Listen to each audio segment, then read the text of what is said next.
maple seeds are edible. Whee! I'm gonna show you how to roast them up real good. Okay, we got a bunch of maple seeds home, and now it's time for everybody's favorite thing. Menial tasks. This is the part where I take the helicopter bits off the seeds. Look at the cherry blossoms in my hand, they're so cute. Seeds. Now I'm putting these in the pan with some pepper and a little bit of seaweed salt, but you can use a normal people salt like Morton's. La da da. Now they're roasty toasty. Let's try some.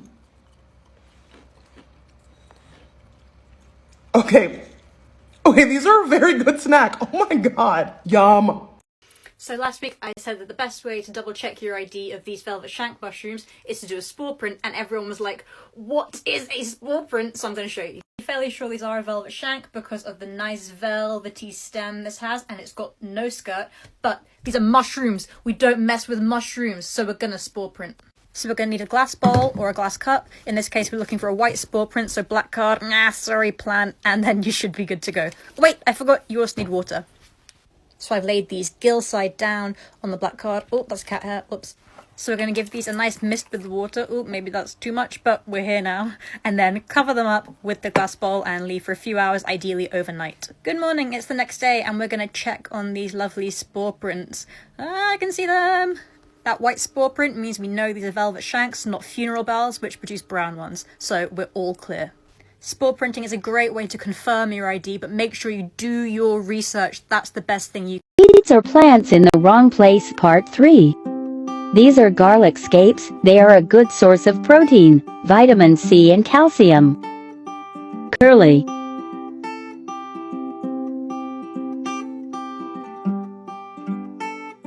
Tubular. There are baby cloves underneath that you could harvest as well. Wash and then wash some more. They have a very strong garlic onion smell and taste. Hydrate. Blend thoroughly. Use as seasoning for bread, potatoes, chicken, or anything you want to add garlic or onion to. Yum. Out to play ball so we could ruin them. Mama said that it was okay. Mama said that it was quite alright. Our kind of people had a bed for the night, and it was okay.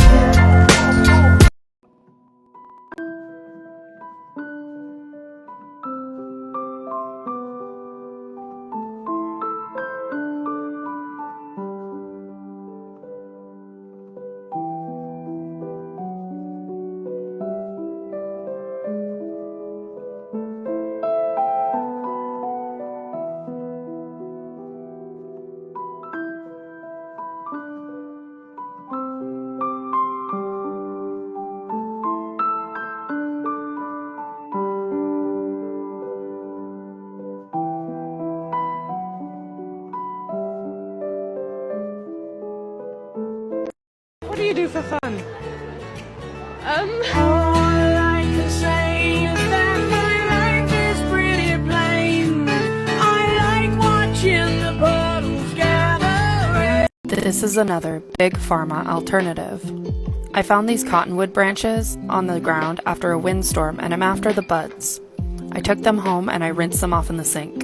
Inside of the cottonwood buds, there's a resin. The resin inside of the cottonwood bud has many healing properties for the skin as well as anti-inflammatory properties. I then added lavender and rosemary for their anti-inflammatory properties, and they increase circulation. For this batch, I used almond oil as my carrier oil. There are lots of options including olive oil, but that just comes down to personal preference. I turn it on low and let this simmer for about 4 hours. Then I strain it into a shallow glass bowl, add some beeswax to it, and some vitamin E oil for preservation. Once this cools down, this salve is great for joint pain as well as, well, all these other benefits. Like and follow for more forage content. Today we're going to use acorns to make jelly. Maybe, I don't know, I might mess it up. Step 1, make sure you have that good acorn nut meat, meaning they passed the float test by sinking and have soaked long enough that the tannins have thoroughly yeeted themselves. Time to blend. Blend them with a little water because we're gonna be collecting that starch. Acorn milk. It's the milk they don't want you to know about. Time to strain with the nut milk bag. Now up here we have our acorn ground, but what we need for our jelly is down here. It's settling time. Some facts while we wait. Acorn jelly originates in Korea, where it is known as dotori muk, and the acorn starch is a perfect dupe for cornstarch. Much like my college significant others, the acorn starch has settled. Just kidding, I was a damn catch then and I'm a damn catch now. Now add your starch to fresh water. Turn on that heat and mix. My girl is looking thick. Into the mold. Into the fridge. Moment of truth. I put my thing down, flipped it, added sauce, and had acorn jelly. I can't believe this is made out of acorns I got off the ground.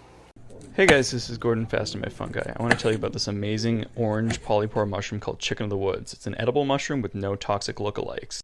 I like to bake this mushroom for about half an hour at 375. Then I go ahead and dredge it in flour, egg wash, and breadcrumbs that have been seasoned with porcini powder and rosemary and salt.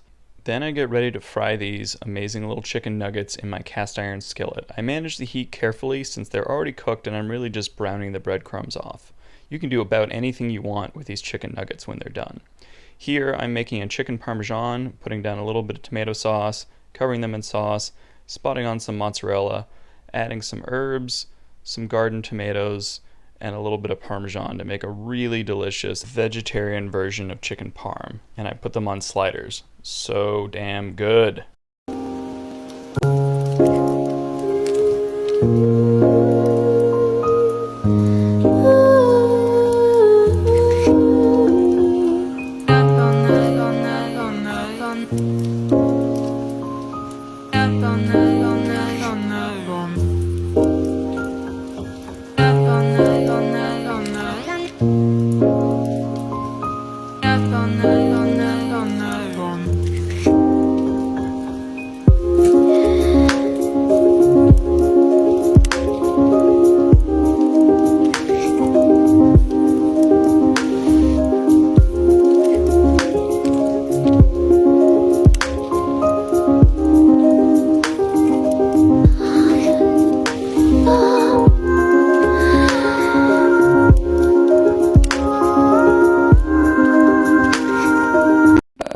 With you, I feel again. Here with you, I could feel mother, I'm coming home.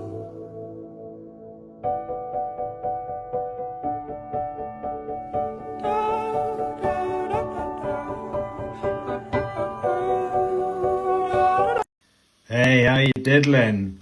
So, I've just finished making my first batch of green pine cones or candied pine cones, and I cooked these down in a caramel and finished them with loads of rum at the end, and the smell is incredible, citrusy, pine-like, and then that rum hit and kick.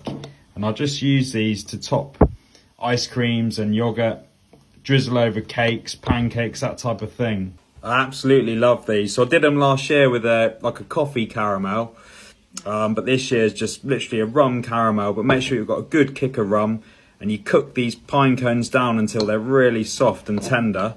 And if I was to taste them now, oh, chewy, delicious, sweet, sharp, slight bitterness, citrus. It's all there, an absolute flavour bomb. Let's chat about the difference between something that's feral and something that's wild. So something that's feral was at one point domesticated. So in the case of this tree, a lovely example of the Malus species, apple, this tree was probably planted as part of an orchard at one point. It is no longer being cared for and has entered a wild state. Because this is something that was planted, not something that occurs naturally in this environment, we would refer to it as feral.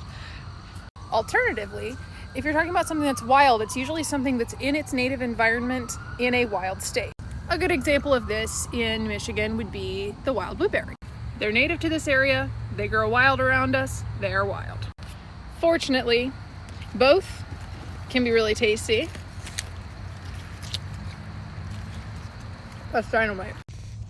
Right here we have a wild edible mushroom. These are mica caps. Now these mica caps get their name from the glistening granules found on the top of their caps, which look very similar to mica.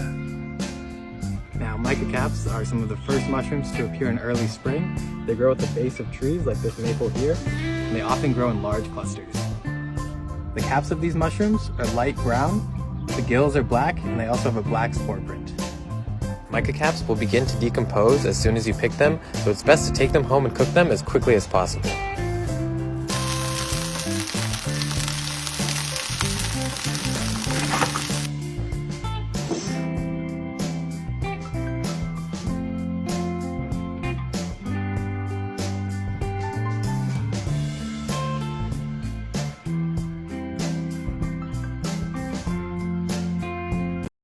Today I made dye out of red dirt. I collected my dirt and put it in my pot at home. Then I added 1 cup of vinegar per gallon of water that I used. I also used a teaspoon of iron water.